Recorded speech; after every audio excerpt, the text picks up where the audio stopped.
UP मठरे लुचिथिला Odisha कैदी जो दुई जन चौद्वार मंडल कारागार रु फेरार होइथिले सेमानकु ट्रैक करा जाई पारिछि। पुणी सेमाने यूपी रे जाई लुचिथिले वृंदावन रे गोटे मठरे सेमाने रहिथिले, किंतु तांको भितरु जणे कैदी को गिरफ करा जाइछि, अन्य कैदीर पत्ता मिली नाही। दुई फेरार कैदी मध्यरु मधुकांत राणा को उत्तर प्रदेश रु गिरफ करिछि कमिशनरेट पुलिस। गोटे विश्वस्त सूत्रु सूचना मिली गोटे गोटे गतकाली निर्दिष्ट अंचल में चढ़ाऊ करा जायथिला आउ मधुकांत को स्वतंत्र पुलिस टीम काबू करथिला। तेबे अन्य फेरार कैदी राजा साहानी को एबे भी पुलिस खोजुछि। मधुकांत को पुलिस धरिबा परे राजा पाखरे पहुँचवा सहज साध्य हो बोली आशा करा जाउछि। वृंदावन गोटे मठरू मधुकांत को गिरफ करा जाइछि। सेठारे छद्म बेशरे लुचि रहिथिला मधुकांत। उत्तर प्रदेश पुलिस गोइंदा सूचना को आधार करी अभियुक्त को धरिबारे सफल होइछि कमिशनरेट पुलिस। गत अक्टोबर रे 2 तारिख राति रे दुई कैदी चौद्वार जेल रु फेरार हो जाइथिले। घटना पर एक तदंत करिथिला जेल विभाग। डीआईजी अनुसुया जेना एक तदंत करी अक्टोबर मास 9 तारिख रे रिपोर्ट देइथिले जेल डीजी सुशांत कुमार नाथ को। फेरार होइथिबा दुई कैदी मधुकांत एवं Raja Sahani high security prisoners श्रेणी अंतर्भुक्त थिले, किंतु किभଳି भाबरे खसिले एबे जेतेबेले मधुकांत को गिरफ करा जाइछि से संपर्कित तथ्य ताठरु उगारिबा आशा करा जाउछि। हम आलोचना करबा कटक रिपोर्टर जय महांती जोड़ी होइछंती। जय, जो भଳି भाबरे जो हाई सिक्यूरिटी कैदी जो माने रहिथिले सेतेबेले जो प्रश्नटी आसीथिला केमिति सेमाने फेरार हेले, कारण जाजपुर रे जो घटना जो अघटनटी सेमाने घटेइथिले सुना दुकान रे तांको पूरा माने कड़ा नजर रे जेल रखा जिबा कथा, किंतु सेतेबेले आमे देखिचे कि भଳି भाबरे सेमाने फेरार हेबा पई सहजरे सुजोग पाइले एवं फेरार होई गले। किंतु मधुचंद्रिका सरीछि, कमिशनरेट पुलिस सेमानको ठाब करछि, ता भितर जनक गिरफ करा जाइछि। यूपी रे वृंदावन मठरे से जाई लुचि थिला, माने जेमती गोटे माने ये परिवेश भितर जोटी कहीं आशंका भी करेंगे ना गोटे कैदी सेठी लुचिछि, तेणु से भली गोटे परिवेश को से चयन निश्चय करिथिबा, किंतु सेठी कटक माने कमिशनरेट पुलिस से दिगरे यथेष्ट सक्षम होइछि ताकू ट्रैक करबा क्षेत्र रे। देखंतु मृणाल, ये गोटे बड़ सफलता कमिशनरेट पुलिस पाई आमे कहि परिबा। एवं एही जो हार्डकोर ड्रेडेड क्रिमिनाल एमाने बहुत द्रुत पानी कोइली रे जनवरी 4 तारिख रे गोटे सुना अलंकार दुकान पर ब्रॉड डे लाइट रे सेमाने पसुचंती, लूट करूचंती, फायर करूचंती एवं सेतिरे जणे लोकंकर जीवन मध्य जाइछि। स्थानीय लोक काबू कले, पुलिस को हैंड ओवर कले एवं चौद्वार जेल रे तांकु रखा गला। आपण जदि देखिबे अक्टोबर 2 तारिख रे दशहरार समय थिला, सेही समय रे सेमाने 2 तारिख राति रे जो भली ढंगरे सेमाने फेरार हेले जेल रो हाई सिक्यूरिटी सेल रो मोटा मोटा लुहा को सेमाने काटिचंती। काटिबा परे सेल लु बाहरिचंती। जो सुउच्च पाचेरी रही 50 फुट 60 फुट उच्चर पाचेरी रही त्रिस्तरीय सिक्यूरिटी व्यवस्था को सेमाने भेद करिकी कंबल को गुड़े गंठी पकई पकई गोटे लंबा रस्सी भली ताकू तैयारी कले, ऊपर को पकेले, सेठू फेरार हेले, कहीं भी जानी पारलेनी। तो ये जो कथा रही एमाने बहुत चालाक। सेमाने जेतेबेले फेरार हेले मध्य कोनोसी सुराग पुलिस पाइलानी, सेमाने बाहर के कुआडे गले केही सुराग पाइलेनी। एबे बहुत दिन धरी पुलिस तांकू ट्रैक करुथला, धरिबा को चेष्टा करुथला। उत्तर प्रदेश रो गोटे आश्रम बा मठ आमे कहि परिबा, ता भितरे तार जो गेस्ट हाउस अछि ता भितरे ये मधुकांत जो रही मधुकांत कुमार राणा ये लुचि थिला एवं ये छद्म बेशरे लुचि थिला। एवं उत्तर प्रदेश पुलिस रो जहा इंटेलिजेंस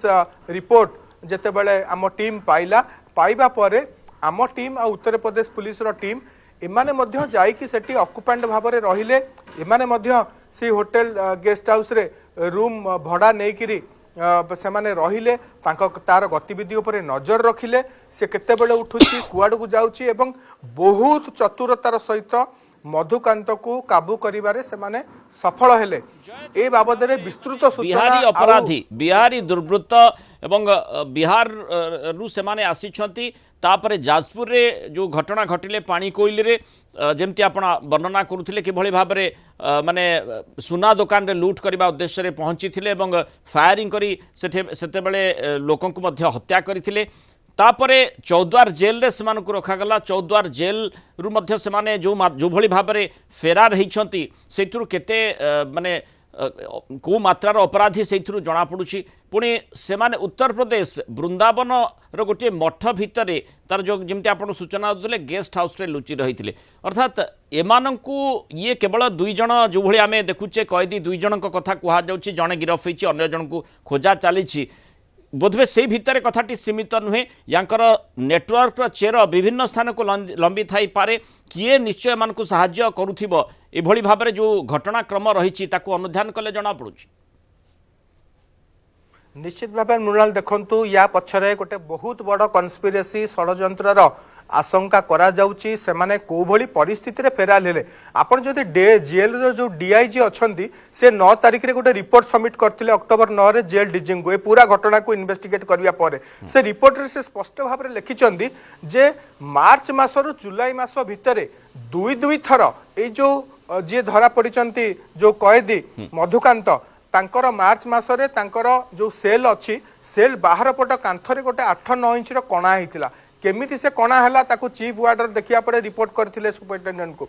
परवर्ती समय जुलाई मासरे गोटे आरीपात मिलिथिला ब्लेड मिलिथिला कटिंग काटिबा पई जो धारुआ अस्त्र जो दरकार हुए सेटा तांको सेल रो मिलिथिला सेटा तांका पाकू गला केमिति एवं दुई थर ए घटना सामना को आसीबा परे सी अक्टोबर मासरे पुणी सफल भाव में फेरार हबारे सफल होउचंदी एटा निहाती भाव में कोउठी ना कोउठी गुड़ाए कथा को संदेह दृष्टि रे पकोउची एवं बाकी जो फेरार अपराधी अच्छी राजा साहानी सी एबे कोउठी ता पाखरे पुलिस केबे सुद्धा पहुंचुची मधुकांत को आज कटक रे आनी की कोर्ट रे प्रोड्यूस करा जिवो कोर्ट रे प्रोड्यूस करिबा परे आमे जहां विशेष सूत्र खबर अच्छी मधुकांत को हुए तो 5-6 दिन में रिमांड नापी गोटे remand petition commission police court रे दाखल करि पारे एवं से पिटिशन शुणानी करिया परे कोर्ट केते दिन रिमांड पाई अनुमति दउचंती मधुकांत को पुलिस केबेठारु पचराउचरा आरंभ करिवो ताठारु को प्रकार तथ्य से पाई पारुची इन्वेस्टिगेटिंग टीम राजा साहानी विषय रे राजा साहानी ए पूरा घटनाक्रम विषय रे एपर्यंत निहाती भाव में हुए तो अवगत होई थाई पारंती न होई थाई पारंती एवं मधुकांत राजा साहानी जितेबाला एमाने जेल रु बाहरिला परे एकाठी कोउठी जाइकी रहिले ना अलगा अलगा जगह को सेमाने गले प्रथमे कोउठी की गले काइना एमाने बारंबार निजर एड्रेस बदलैचंती जगह बदलैचंती उत्तर प्रदेश रो ए मठरु धरा हबा आगुरु मधुकांत कोउठी थिले कारण या भितरे देखिबे अक्टोबर नवेम्बर डिसेम्बर एबे जनवरी फेब्रुआरी मास हो गलानी एठी 4-5 मास गलानी या भितरे निहाती से मठरे 4-5 मास धरि से मानक भितरे निश्चय कथावार्ता भी हेइथिबो से संभावना भी रहिछि फोन जोगे कथावार्ता हेउथिले कि किभଳି भाबरे आलोचना करुथिले एकाठी जाइथिले कि केउ स्थान को जाइथिले मधुकांत को जोरदार पचराउचरा करिबा परे सेते सहज न होई पारे एमाने दुर्दांत अपराधी सेते सहजरे पुलिस आगे बयान देबे नाही से संभावना भी निश्चय रहिछि किंतु ये गोटे गुरुत्वपूर्ण उपलब्धि जेहेतु कैदी जे चौद्वार जेल फेरार होइथिले दुई जण तांको भितरु जणे धरा पड़िछि मधुकांत कुमार राणा द्वितीय कैदी जो रहिछि राजा साहानी से संपर्क में वर्तमान खोजा चली पुलिस तार जोरदार धरपकड़ विभिन्न स्थान में निश्चय करुच्ची और से आधार रे आशा करुच्ची जे से मध्य धरा पड़िबो एवं पुणी थरे जेल चारिकांथा को फेरिबो। बहुत धन्यवाद जय महांती आलोचना सूचना देथिबारु।